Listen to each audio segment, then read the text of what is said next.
in this house.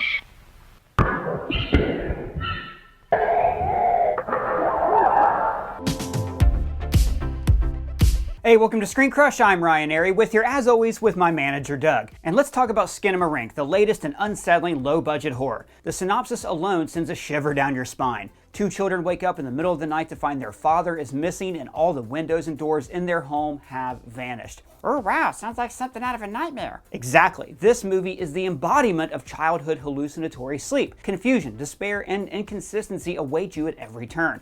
Every frame has you examining its entirety, searching for evil entities hiding in the dark. Every muffled and distorted sound has you listening closely for what's lurking in the shadows. So we're going to break down the meaning behind the missing doors and windows, as well as the floating furniture, missing faces, alternate realities, and the dark entity we meet in the final seconds of the film. And how it's basically Beetlejuice. Right. Doug has a cool theory about how Skinamarink and Beetlejuice are pretty much the same movie. It's showtime. The year is 1995, and our location appears to be a standard middle-income suburban home. In this house lives Mom, Dad, and their two young children, Kaylee and Kevin. Kevin! No, not that Kevin. Kevin?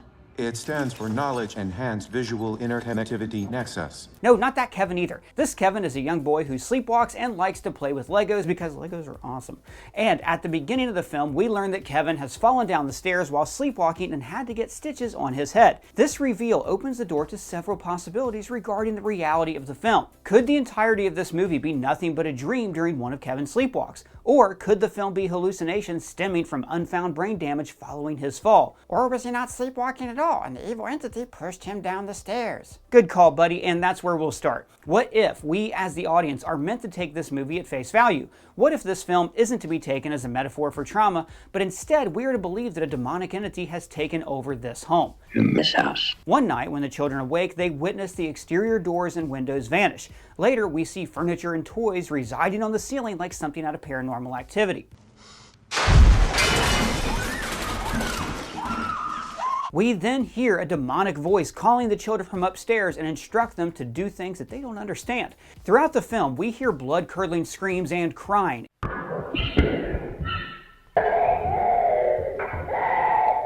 And at one point, we even see Kaylee's face removed, leaving her looking like a napirabao. An apple what's it right now? A napirabao, a faceless ghost. And that lends credence to the theory that the entire film is a nightmare, or that they're all ghosts. But first, let's talk nightmares. Faceless beings are not uncommon to encounter in one's dreams. Psychiatrists theorize that faceless people in nightmares can mean that you're experiencing feelings of neglect and confusion. Throughout the film, Kaylee and Kevin do appear to be experiencing both of these emotions. Confusion as to where their father is gone and why their mother is crying. And neglect is showcased in the children having to fend for themselves. Now, we think confusion and neglect could be alluding to a divorce and its emotional ramifications for the parents and the children. Young children understandably have a difficult time comprehending a separation between their parents. A mother and father are key pillars in a child's life. A separation can result in the child's world being turned upside down. Like the chair on the ceiling. Exactly, like the chair, the Legos, the Barbie doll, and even Kevin himself toward the end of the film. When he finds himself walking down the hallway, he's actually walking on the ceiling.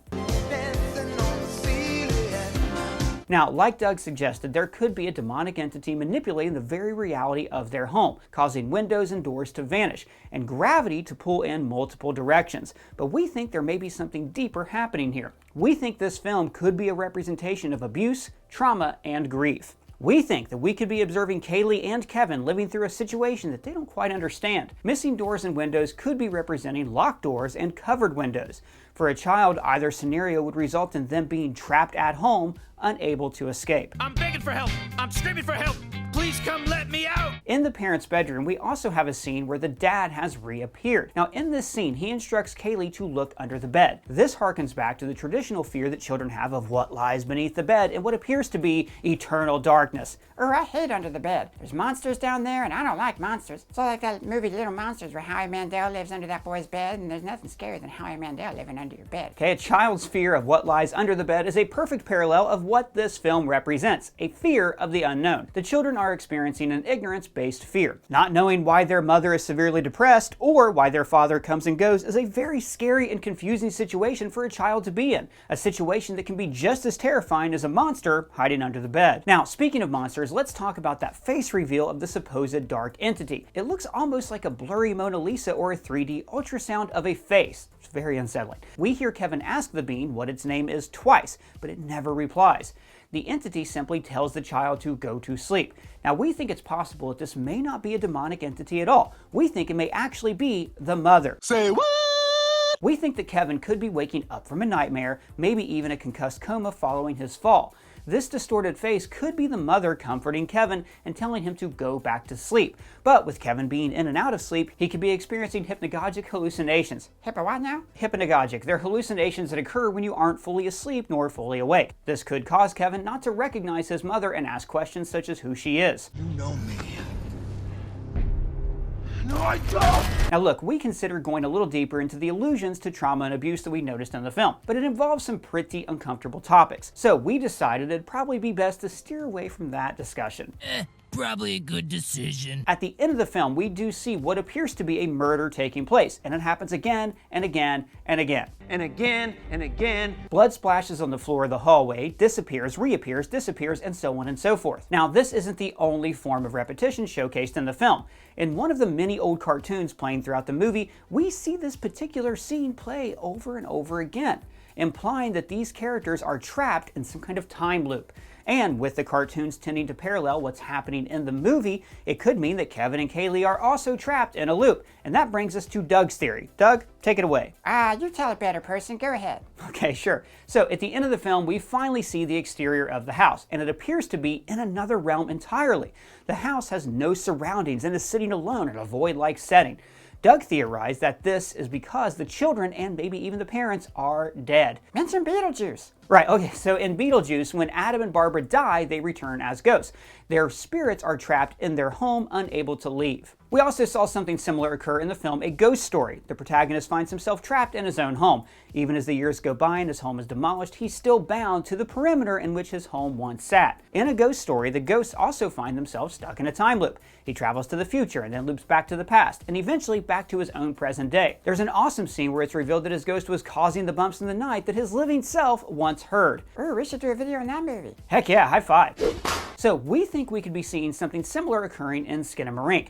The whole movie could be a lucid, dreamlike experience, an endless nightmare that the ghosts of the children who once lived there are being forced to relive again and again, unable to leave. Hence the missing doors and windows, knocking over Legos, moving stuffed animals, levitating toys and furniture, and turning on the TV in the middle of the night. Those could all be the actions of these children as ghosts. I ain't afraid of no ghost. Typically, we as the audience find ourselves on the other side, the dimension where the living reside. But Skinamarink could be taking place in a parallel dimension, the dimension of the dead. There could be a family living in this home in the human world, a family that's been traumatized by Kevin and Kaylee's late night antics.